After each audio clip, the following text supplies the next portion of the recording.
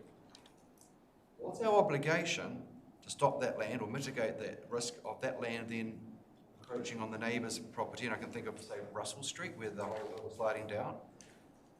We potentially have a legal liability because we have a nuisance on our land which can escape and cause more damage on the neighbouring land. And the costs associated with that, the cost of stopping that, it may be a hole that we just keep pouring money into.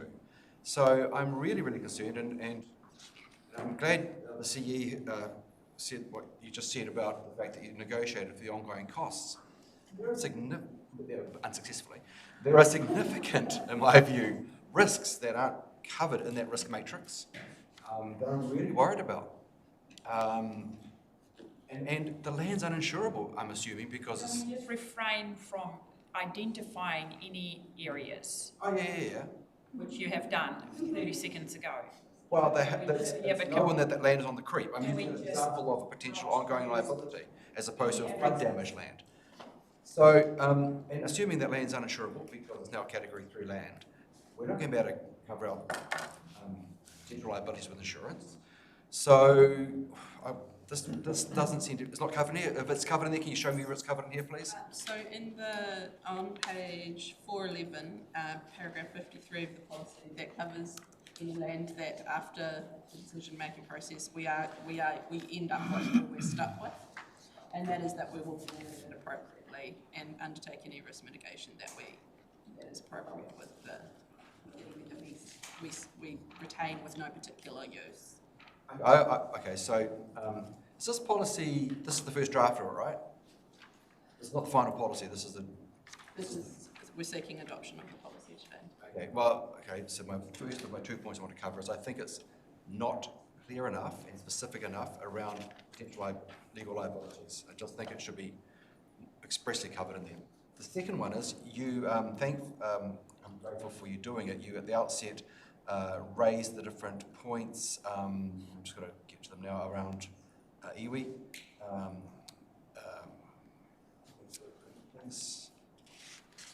The document. Okay, so whose side then? Is that Councillor Gregory?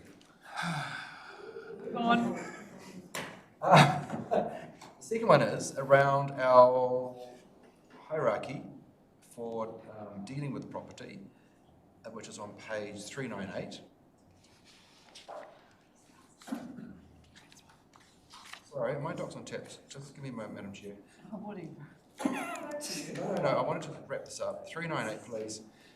So you've got a flow chart there, and it doesn't have offering land to Māori as being, or iwi groups, as being ahead of or equal to sale to a neighbour.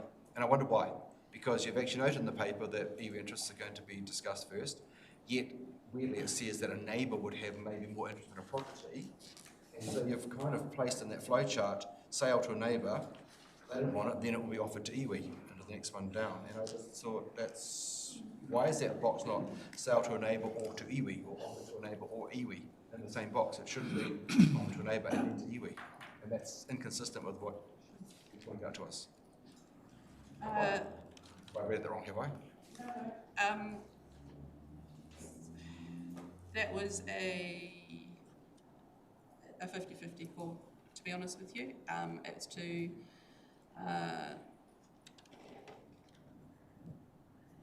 I take your point.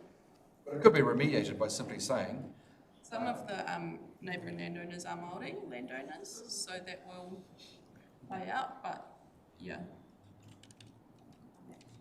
Thank you. There's no particular reason for that. Well, if that's the process we're following, I would suggest respectfully that that's amended to word it differently, because you've got a hierarchy there which is inappropriate. Thank you. I just want to take the opportunity to say I don't think we should be under any illusion. Usually when you get stuff, when you receive stuff, it's a gift. This is not a gift. This is something that we acquired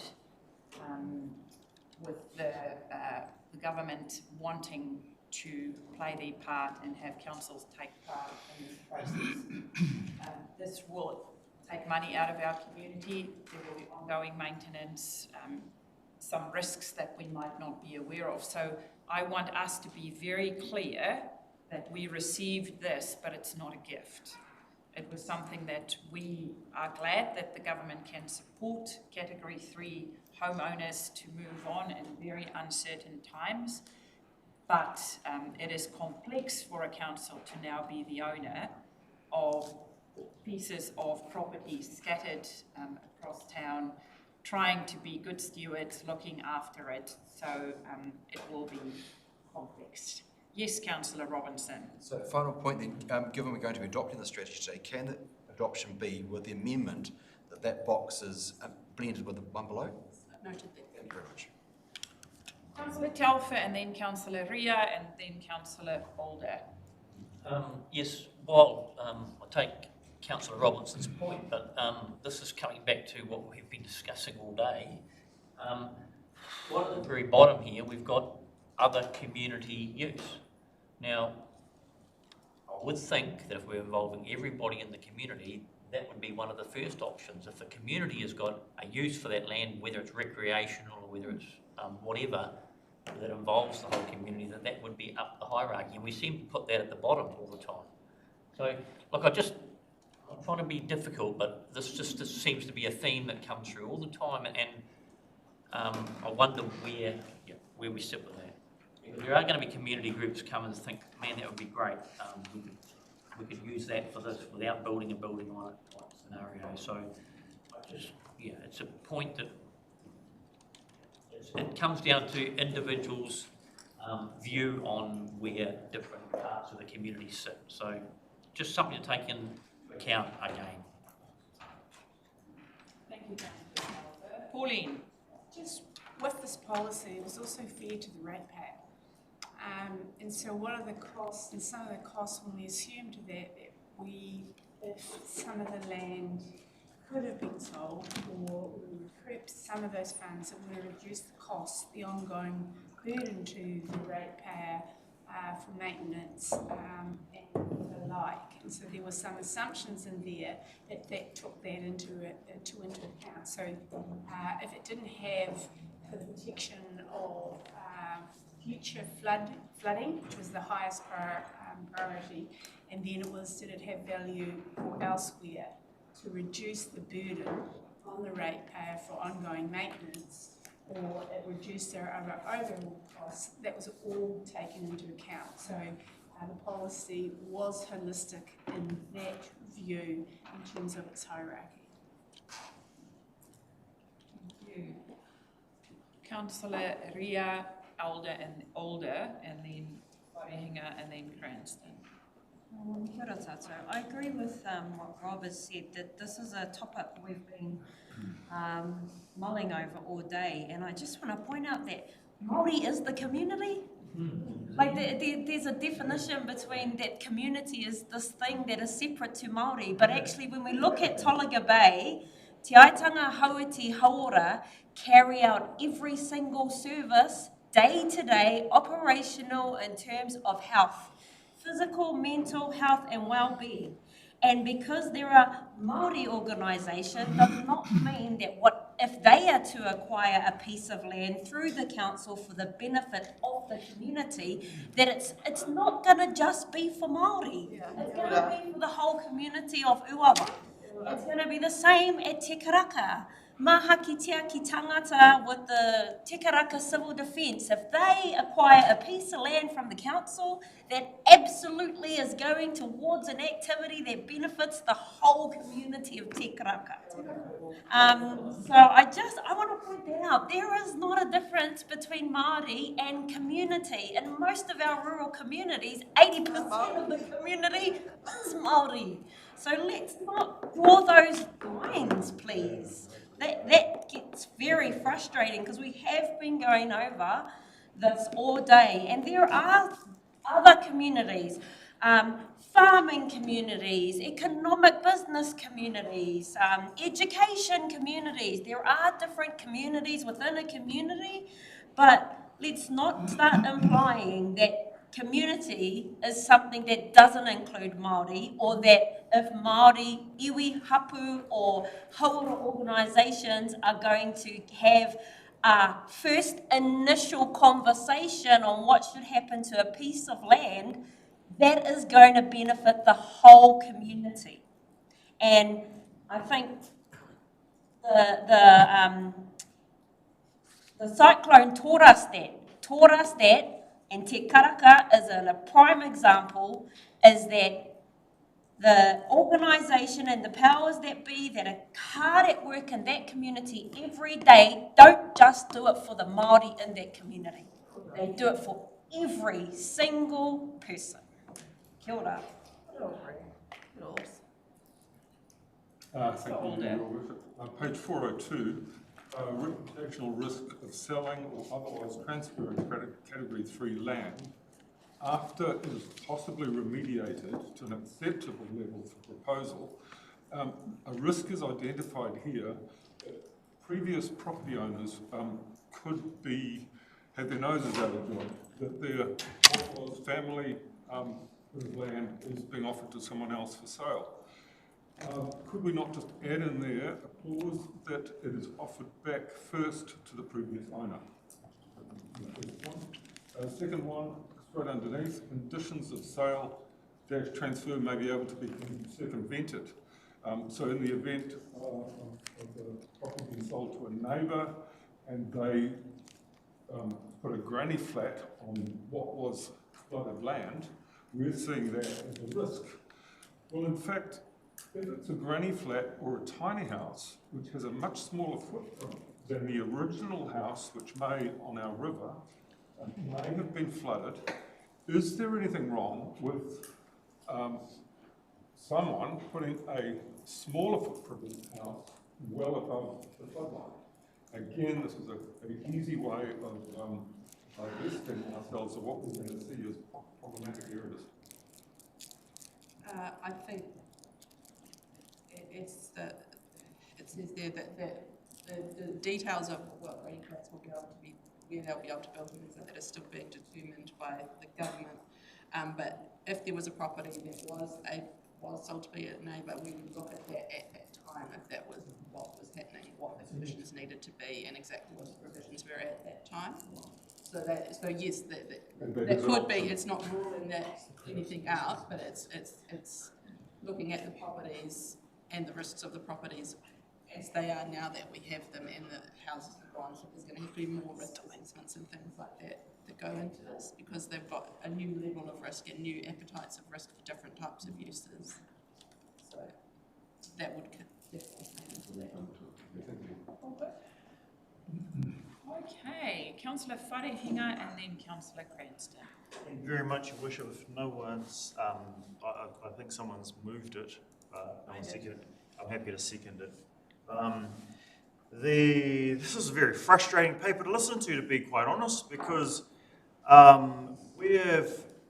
there is no way that we should be discussing whether or not people lived on a bit of dirt that had such a huge hazard occur on it. We're the council. We can't be supportive of people living again on this whenua, on these bits of dirt that have been hazardous to human habitation previously.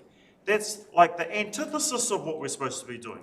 We're supposed to be the ones that go, oh, that's real dangerous over there, guys. You don't want to be living there. Not, oh, how could we get people to live in these dangerous places?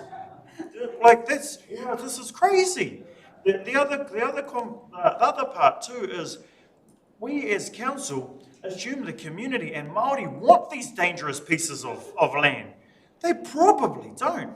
Are we up to having the conversation as council if the community are interested, or if iwi mana whenua are interested? Obviously are, because we've had lots of those conversations before. But arguing the finer minutiae of the detail in regards to this policy is seriously frustrating from my point of view, you know? So I would like for us to remember that these are what these pieces of land are. They're dangerous. They're the things that central government, and we've generously the central government have asked us to take these on board in order to meet our Cat 3 obligations, and we have generously said yes because that's what council does. If there's any organisation left holding the baby at the end of the chain, it's us as council. That's our responsibility to handle all of the hard, difficult things in this community. You know, so this is where we're supposed to be lying in regards to these pieces of dirt. I am happy for us to move this paper, this policy position, because we need to move on from this conversation. Guys, we're having too far down a deep of conversation in regards to these parcels. Now, and that's from a policy perspective. Obviously, there will be some individual parts out there. I'm happy for the team to have those conversations with those interested parties, like Councillor Thompson has highlighted, in order to bring those individual parts there, to land those things there too. 100% accepting of that. But from that higher level policy position in regards to the paper that we're talking about right now, I'm 100% happy with that, and would like us to get a move on, please. Thank you very much, Your Worship. Councillor Cranston, and then Councillor Tupara will put a bow around it. We had that $30 million budget, and we're pretty much at the end of the payouts for the Category 3s. How do we go against that budget? And the reason I'm asking that question is there a balance there that can be used for anything else, or does it need to be returned, or how did that pan out? So there's two things here. Close to the 30 million budget, we've still got a few properties to decide if they're settling or not. However, it was quite clear as the Chief Executive to the stage, we cannot use repurposing of those for maintenance or anything else. It is only for the purchase of those properties for that extent, no more, no less, and the administration of that. Councillor Tupara. Tēnā no. Just picking up on Councillor Tauwhi's comments in the response received from Councillor Ria, in terms, I think the term mana whenua is appropriate use in this case. And I stand to support the report and the adoption of it into policy. When Māori whānau lose their home, they lose a connection back to whenua. Their mana remains there. And they may not have an opportunity to rebuild or to go back to their place or to treat their place the way they have probably for generations. Their identity still remains there. And the manner in which we have acquired these properties is nobody's fault. And as the Mayor points out, nobody wants this. It's not a gift. But there is mana involved in whenua for the families that are there. In some measure of that, I hope the policy will allow recognition of that those whānau who are dispossessed of that still maintain a sense of connection, a sense of presence of the mana of that whenua, because that mana is part of their mana. And whilst that's not explicit here, from a Māori cultural perspective, it is wrapped around in the use of that term, mana whenua, in staff's response. So I appreciate that. And it is very powerful and very encompassing of the mamae and the pauritanga that many families will be feeling when they lose that connection detached. And referring to these lands as having mana, having a presence of their own, I think should be acknowledged by the work that the staff have done. And because of that, I'm particularly moved to support. Thank you for that. Who moved the paper? Me. I seconded the paper. Councillor Wharehinga. I don't want to write a reply. Any more questions or queries? All good. Moved by Councillor Gregory, seconded by Councillor Wharehinga. All in favour? Carried. Thank you so much, Tessa. Thank you, Charlotte. And the gift that keeps on giving. Okay, councillors, I'm going to take us to a paper which we see every year when the police comes to us and ask, can we please get these temporary alcohol bans in place for R&B and festivals happening. So I'm quite happy to move this paper. Seconded by Councillor Foster. any questions or queries? No, Councillor Ria, we're not going to get a private police escort for you of R&V, but Corridor exempt down to her house. Councillor Ria. Sorry, just one, and I do recall bringing this up last year, and it's just that consideration that the ban affects the Waihiriri community, and it's right in the thick of Christmas and New Year's. So if you want to on New Year's Day toddle down the road with your little 5-pack and go visit your neighbours and sit with them for a chat, that alcohol ban is in place. And I'm sure that the last time the police said, it's more that we want to enforce it for people outside who are coming into R&V, but I just wanted that to always, so we're all aware that, On the record. Yes, on the record, that within the community, it is a holiday practice to go around and visit your neighbours and sit with them for a little bit. Councillor Alder. Thank you, Your Worship. I just wonder if there isn't a better way of solving this problem. They're going to rite of passage. They come here to drink alcohol and party. We are in this ever-increasing boundary of no drink, which puts the litter into a bigger and bigger area. Can we not suggest, if you want to have a drink, come here, we'll police it, we'll give you water, and we'll give you help. Just a thought to think about. Can we send them to, what's your address? So thank you for that. Thank you for that. That has been discussed in detail in the past, how it gets bigger. I'm the one getting the phone calls of people saying, the young ones have been drinking, all the cans are in my front yard. So the police are trying their best with trying to keep young ones to do their preloading at private properties. I will supply your address. But I hear what you're saying. It's not a perfect solution, but we're listening to our police partners and saying, best of luck. We welcome R&V into our place, but we do know it goes hand in hand with people having, I'm the mother of an 18 and a 20-year-old boy who goes there. So I'll send them to yours, Colin. All in favour? Aye. 1-3 carried. Last paper of our public forum. District Licence Committee, straightforward, just denoting reports. Councillor Foster. Just on a concern on page 454, number 11. On 12. Consultation started with the LAP. We'll talk about the LAP.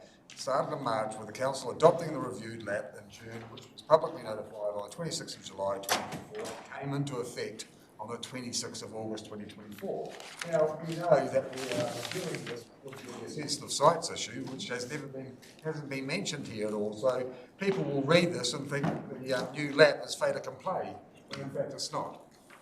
Vincenzo, give us the lowdown. Yeah, no, just in the fact that the LAP has been reviewed, what happened after we consider the next financial year. What we consider now is the 2023-2024. But as a matter of fact, we have a current LAP, which is the one that we have.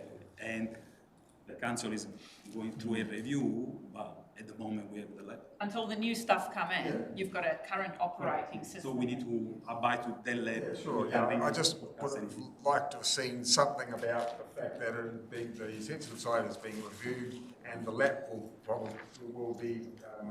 could be changed this year.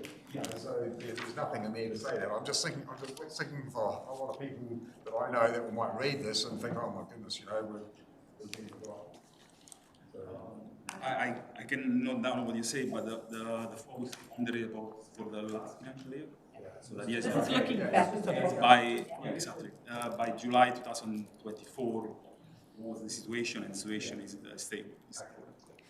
Next year it will actually. But noted. No. Yes. Councillor Whare. Thank you very much, Your Worship. I'm happy to second. And I just want to convey my thanks to Pat Seymour, Chair of our DLC, and Councillor Tibble, who sits on DLC on our behalf. So just wanted to acknowledge the District Licensing Committee and all of the work that they do in the community. So happy to second this paper, Your Worship.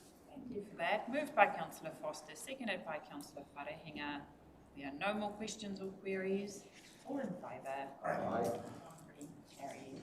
So we are probably looking at 1 o'clock, Julian, is what we're going to do now. This is the end of our public meeting.